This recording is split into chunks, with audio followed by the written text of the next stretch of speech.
then my battery tray showed up for this corner. That won't be too bad.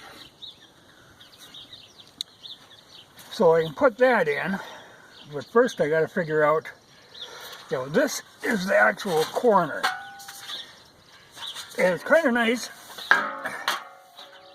And if this goes all the way from right there, wraps around to a seam that's right here. But first I'm going to put that battery tray on the inside, and I'll have to cut out for there. But yeah, that don't look too bad compared to this. This is a mess. But I'm going to have to measure exactly where to cut and then go slightly off of that line, because now, there's going to end up to be a seam right in here. Well, one of the things that I had picked up earlier was this vice grip. This is designed for working with Volkswagen sheet metal. It actually makes an offset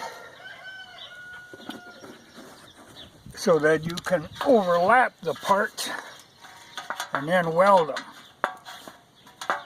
It's got a, now you can see it. Find a good way of lighting this up to show you.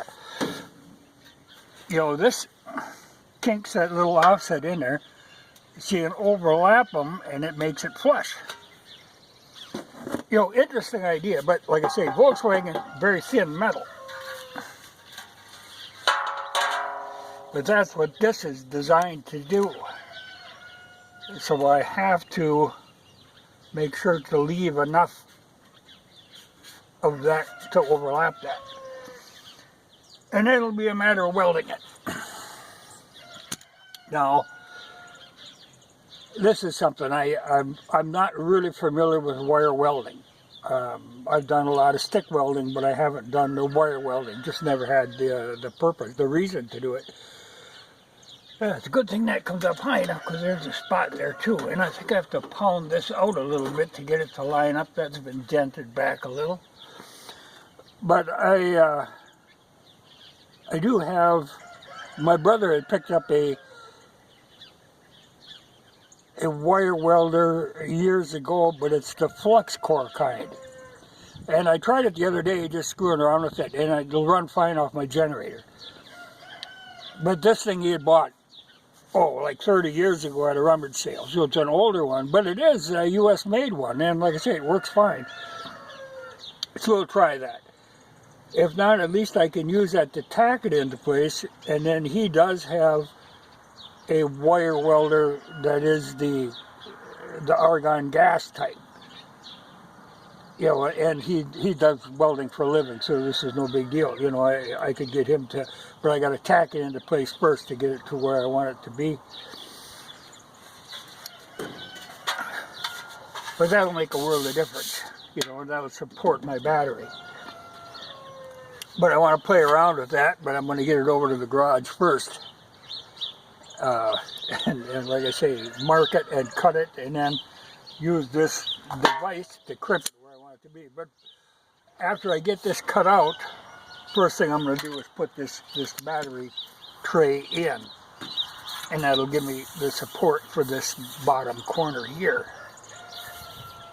And I think I'm going to have to straighten. This is a little on the rough side, but this took a while to get. Evidently they don't sell a lot of these. These corners, God, I don't even remember what I paid for this, but these weren't cheap.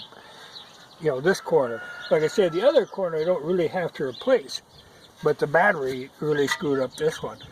But this will be a whole nother deal. I was glad to find this thing. I think that'll make it, because you can't just butt, the two pieces up against each other and expect them to hold.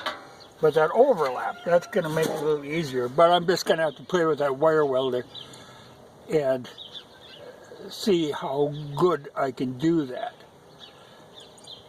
But like I say, I've done welding before, just not wire welding. But that should be doable. But first I gotta get her moved over to the garage. But now with the wheels on, at least I can move it. And we'll go from there. Because I'd like to get that corner straightened out before, so I can move the battery back. Plus that kind of gets me involved with that area under there where I have to fix for that engine sealing part. You know, where they boogered that up, because that's going to take a little hammering to get that straightened away. Because that kind of ties in with that battery holder. Well, it's all doable. Just something I work at whenever I get